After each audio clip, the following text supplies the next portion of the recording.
Yes, folks, the COVID-19 lockdowns begin again. And before my detractors go, "Oh, Terry, I told you so," let me make this clear. I have never said Billy Tikahika is wrong about Ardern. Quite the opposite, in fact. I've clearly said Jacinda is going to milk this COVID-19 nonsense all the way to the election. And that is exactly what she is doing now. And it doesn't take a rocket scientist to figure this out. You've just got to listen to what she telegraphs. She telegraphed future lockdowns would be regional, and that is exactly what we've got. And she said if these lockdowns come, face masks will be mandatory, and that is exactly what we're getting. Now, when Jacinda Ardern allowed the Black Lives Matter protests to go ahead during the previous lockdown, when she knew about them 2 days prior, that said it all for me. That confirmed to me that this is a scam. Now, can you remember this?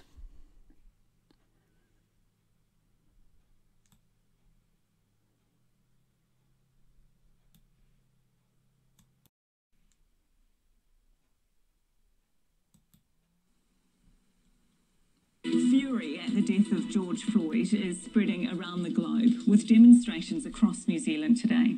Thousands took to the streets this afternoon, protesting against police brutality and racism towards black people. It follows the 6th day of violent protests in America, which shows no signs of slowing. Andrew McFarlane has today's developments here and overseas, and just a warning, there are some violent pictures in his report. This isn't America, it's downtown Auckland. Yeah, so the first thing you'll notice is this. These are all kids, the same climate alarmist kids. Yeah, social distancing out the door, 100 crowd size out the door, police arrests out the door, COVID-19 out the door. Now listen to Jacinda Ardern trying to explain away that.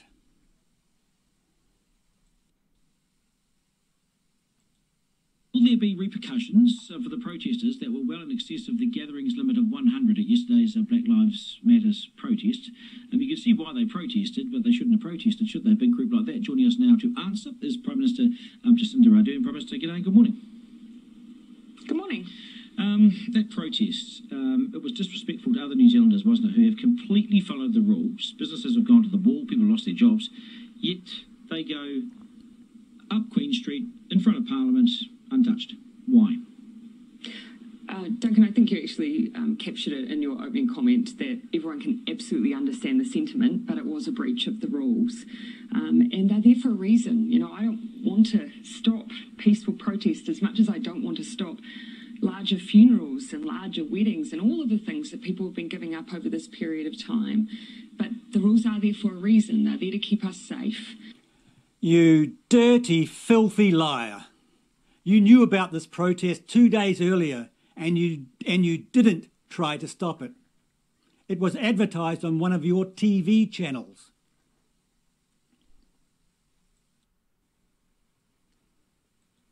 And then on top of that, of course, you had the Georgia National Guard that was here as well.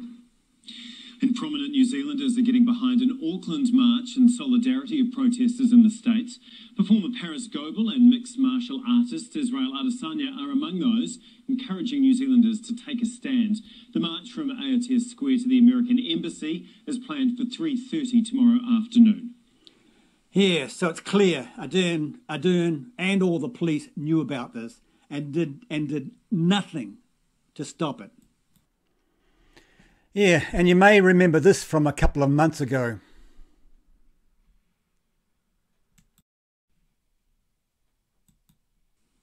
Yes, folks, COVID-19 is spiking in Comrade Andrews, Victoria, and in Comrade Ardern's New Zealand. And we all know that communists operate as a collective, and that collective is now global. Now, we know that Ardern knew about the Black Lives Matter protests coming to New Zealand before they arrived. So Andrews must have known as well. And now COVID-19 spikes in both Victoria and New Zealand. So we must ask the obvious question. Is this spike intentional or just plain stupidity on their part? Either way, they're both operating from the same playbook. Both wanted the protests to come and both pretended not to want them to come, and both blamed the police for allowing them.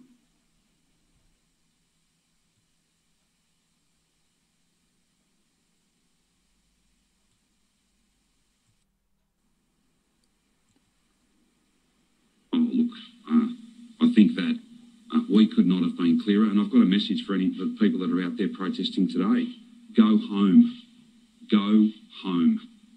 You're not doing your cause any good, and you're potentially putting other people at risk. Could I possibly be any clearer than that?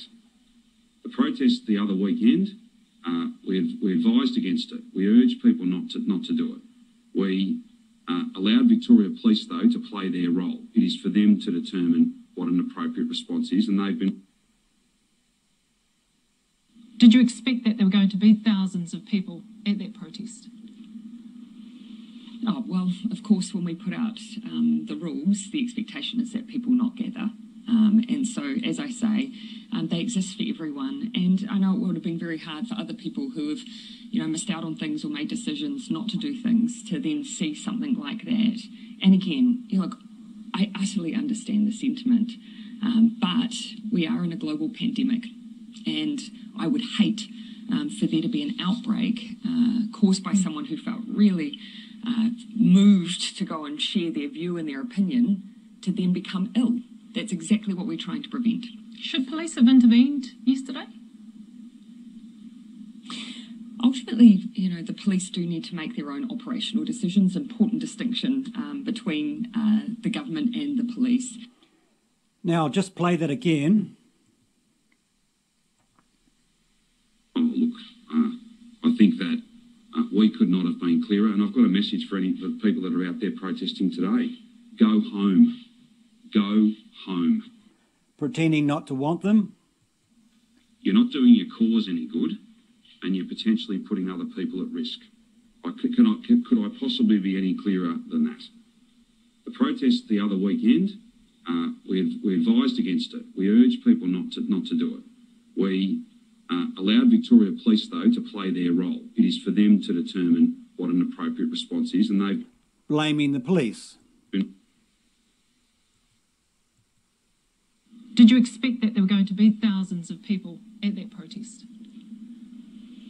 Oh, well, of course, when we put out the rules, the expectation is that people not gather.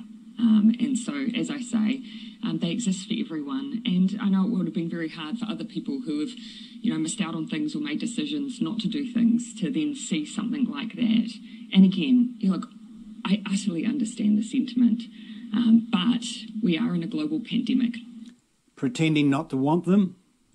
And I would hate for there to be an outbreak caused by someone who felt really moved to go and share their view and their opinion to then become ill. That's exactly what we're trying to prevent. Should police have intervened yesterday? Ultimately, the police do need to make their own operational decisions. Important distinction between the government and the police. Blaming the police. Yeah, and you'll notice Ardern is again following Andrews. Border stuff-ups again.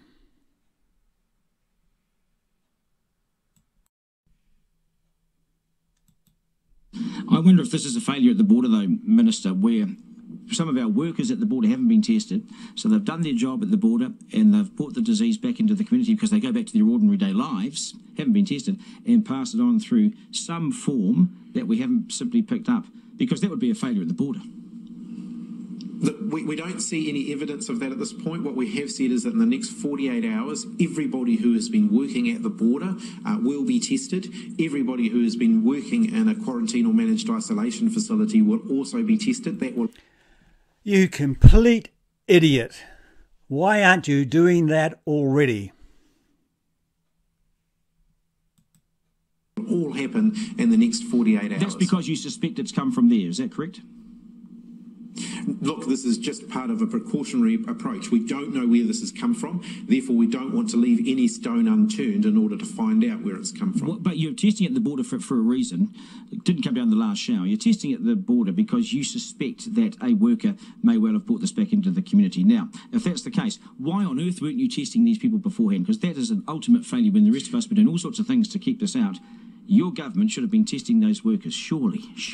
Exactly. And why haven't they got this simple test yet?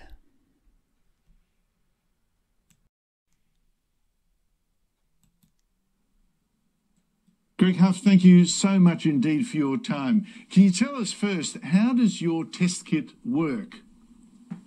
Okay, well, I can give you an example of that, Andrew. I've got a test kit here, which I will show you how easy and simple it is to use. If we just tear this open, we have like a cassette in this, which is, there's an example of that. What we do from that is we pick up the needle here, which is a retractable needle. So we just take that out, give that a quick swipe with a bit of alcohol to make sure that there's no germs on your finger and all that type of thing. So just clean yourself up here a bit. We then take the needle, jab that needle into your finger like that, and in a few minutes there'll be some blood, which you probably can't really see, but trust me, it's there. We take the little sucker here, if you like, or buffer. We draw some blood from that into the buffer. And then doing that, we then simply drop the blood on top here. Once the blood is dropped in there, we have a solution. We add that solution, which you can't really see me doing, but we put 2 drops of the solution in there. And in about 10 minutes' time, we will have a reading from that. And that will tell us... We'll come back to you in 10 minutes and find out whether you're okay or not. But clearly, from what you're showing us, this is a test that you can do at home. Now, do studies back you up, this test, the accuracy, etc., etc.? Yes, there's been studies done here in America at Yale University by Professor David Spiegel. It was tested over, there's 1,892 recipients of the test in clinical trials. It has a 98% success rate in proving both positive and negative results. All of this has been sent through and approved by the FDA. The test is approved here in America by the FDA. It is also approved in Europe by the CE. And we have an EUA, which is an emergency use authorisation for the tests to be utilised. They are going to be utilised throughout the US. We're talking to some major retailers, and the hope, of course, at the present moment, they are not registered for home use. They can only be used in, let's say, pharmacies and places that are licensed to accept blood, but it is only a matter of time, we would think in days, that it will be able to be home used. So now I can just show you, we have the results now to the test. Not sure if you can see the results here, so I'm trying to find the camera. But basically it comes up with a result, and it comes with a line across it that says C. It says I am negative. I do not have the coronavirus in my system. I'm not a carrier. So it's a very simple test, Andrew, that can be taken by any employee prior to attending work, or any child prior to attending school, for example. And this is obviously the way that we are going to get this virus under control, by testing everybody. It's simple. That is just brilliant. It's not just the simplicity of it, and it's not just the fact that you can do it right in situ. You don't have to send the results to a pathology lab or anything like that.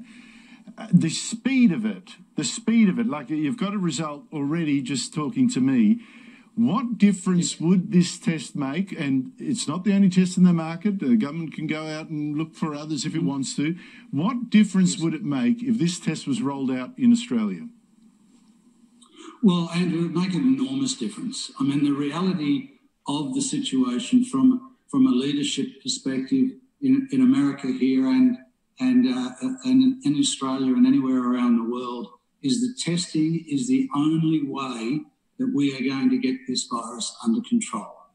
The reality is that they talk about vaccines, but we don't have a vaccine for HIV.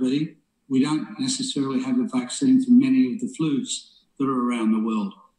If we do get a vaccine prior to Christmas, as the leaders would like us to believe, that would be wonderful. The reality is it is more likely to be years away.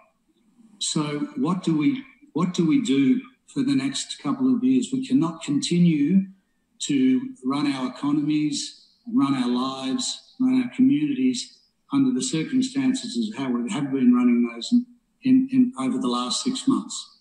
With these tests, we can open up the world. We can open up by testing regularly. These tests are, roughly, we can supply them for around $8 to $10, depending obviously on the volume. We can produce 1 million tests a day. So thousands of people every hour can be tested. The country can open up again in weeks if leaders take on board what needs to be done. The advantage over the current test is, the current test, it'll take you 2, 3, 4, 5, we've heard of 8, 9, 10 days to get a result. In that time, a lot of people will be infecting others because they don't know they're sick and they want to keep working or whatever. Your tests means, A, you get a result instantly, so you don't have to do as much contact tracing at all. And B, a workplace doesn't need to shut down and tell people to stay at home, in case they might be sick. A workplace can impose these tests on workers and guarantee once they come inside, they're COVID safe. Correct? That's exactly right. That's exactly.